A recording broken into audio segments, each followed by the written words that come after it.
예, 윤석열 대통령 수사 주요 국면마다 논란을 자초했던 공수처가 오늘 검찰로 대통령 사건을 넘겼습니다. 3번이나 대통령을 강제 구인 시도하다가 돌연 검찰에 사건 넘긴 이유, 공수처 설명 들어보시죠. 50하루 동안 온 힘을 다해 법과 원칙에 따라 수사를 진행했습니다.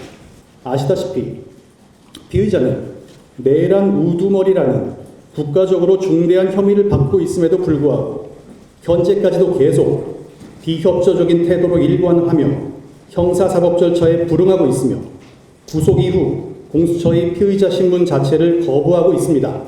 이러한 상황에서 공수처가 계속 조사 시도를 하기보다는 기소 여부를 결정해야 하는 검찰이 추가 수사를 하는 것이 사건의 진상규명을 위해 효율적이라고 판단하여 금일 공소 제기 요구 결정을 하기에 이른 것입니다.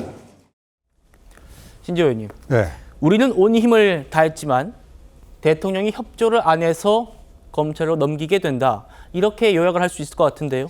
저는 뭐 유능하냐 무능하냐, 무능하다 해서 그게 뭐 죄가 된다고는 생각을 안 하는데, 어떤 행정이나 뭐 이런 집행기관에 있는 사람들이 무능한데, 본인들이 무능한데 과욕을 부린다. 그런 굉장히 문제가 있다고 봅니다. 그러니까 지금 공수처의 문제점은요, 무능한데 굉장히 욕심이 많아가지고 과욕을 부리고 있는 거예요.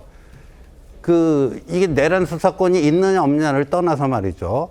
지금 공수처가 검찰과 경찰로부터 이 사건을 이첩받은 후에 도대체 뭘 플러스 알파를 해놓은 게 뭐가 있죠? 뭐 이제 한남동 관저가 갖고 대통령을 뭐 헌정사 등 최초로 체포해 왔다? 그게 공수처의 실정입니까? 공수처 자체에 무슨 역량과 뭘 했습니까? 사실 다 그 국수본 경찰에서 한 거 아닙니까? 뭐 그런 거예요. 그리고 무슨 대통령 측에서 말이죠. 공수처 수사 권한 없으니까 뭐 거기에 응하지 않겠다. 그러니까 체포해서 신병을 확보한들 진술 거부권을 행사할 것이 불보듯 명확한데, 그럼 바로 그냥 구속영장을 서울중앙지법에 청구를 하던가 뭐 그래야 되는데, 굳이 또 서부지법 하다가 뭐 그것 때문에 꼭 그런 건 아니지만 우리 이제 법원에서 그 난동 사태까지 목격을 해야 되고요. 뭐 그렇습니다. 근데 저는 여기에 대해서 전 민주당도 참 큰 책임감을 느껴야 된다고 생각하는 게, 공수처가 경찰과 검찰에 이 대통령 내란 혐의 수사 이걸 넘기라 했을 때 그렇게 하라고 한 게 민주당이고, 거의 지금 민주당이요, 공수처의 후견인 같은 역할을 지금까지 해왔어요. 그리고 이 공수처라는 기관은 정말 태어나서는 안 되는 기관인데, 민주당 문재인 정권 때 만들어가지고 민주당이 여태까지 이거를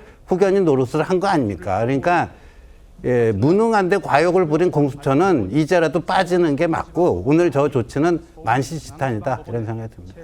오늘 국회에서는 공수처 수사로 도대체 뭘 얻었느냐, 이런 질문도 나왔습니다. 공수처장의 답변 들어보시죠. 착수단계부터 체포, 수사, 최근까지는 또 강제구인을 또 3차례나 시도했죠. 무리한 수사와 체포, 구금, 수사 과정에서 여러분들이 얻은 게 도대체 뭡니까? 의원님, 정당한 법 집행입니다. 지금 구속영장 조사에 임하지 않는 피의자를 상대로 구인 절차를 저희들이 진행하였고, 적법 절차의 원칙상 전혀 문제가 없는 조치들입니다. 저희들이 취한 조치를 만일 취하지 않았다면 그거야말로 문제가 될 것입니다. 차 교수님, 예. 어제도 저희가 전해드렸습니다만 이렇게 김밥 출동, 체포 떠넘기기, 영장 쇼핑, 딱풀 공문, 숱한 논란만 남기고 지금 공수처가 50일 동안 얻은 게 뭘까요? 글쎄요, 저는 공수처 이번 수사에서 드러난 여러 가지 문제점들이 많다고는 합니다만, 저는 공수처를 비판하기 전에 먼저 공수처도 일단 대한민국의 사법 체계에 존재하고 있는 기관이잖아요. 그 기관이 법원에 의해서 정당하게 발부받은 영장에 대해서 어떤 식으로도 온몸으로 저항한 현직 대통령의 법의 무시를 먼저 비판하는 것이 저는 순서라고 생각이 들고요. 그럼에도 불구하고 저는 공수처에 대해서 상당히 좀 아쉬운 측면이 분명히 있는 부분은, 예를 들면 있는 거죠. 앞서 제가 잠깐 언급했습니다만, 공수처가 이 관할권 시비를, 그러니까 체포영장을 발부받을 때 서부지원에서 발부받았던 그런 부분들에 대한 상당한 이 정치적인 논란에 스스로 그러니까 자초했다는 부분들을 왜 그런 걸 피해가지 못했을까라는 생각이 든다는 것이고요.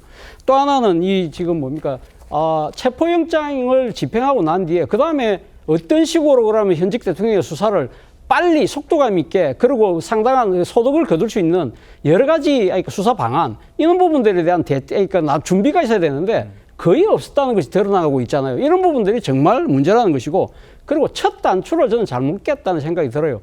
앞서 이 간헐권 심의 문제뿐만 아니라 지금 수사권이 있냐 없냐 그 문제가 불거졌다는 거잖아요. 그렇다고 한다면 공수처 입장에서는 수사권이 있는 경찰하고 그러니까 공조수사본부를 만들고 난다고 한다면 자신들이 주체가 되기보다는 자신들이 뭐랄까요 서포트를 해주고 경찰이 주도를 하는 그런 방향으로 만약에 방향을 잡았더라면 이 논란에서 좀 더 자유롭고 좀 더 효과적인 결과를 낳지 않았을까라는 아쉬움이 남습니다. 예.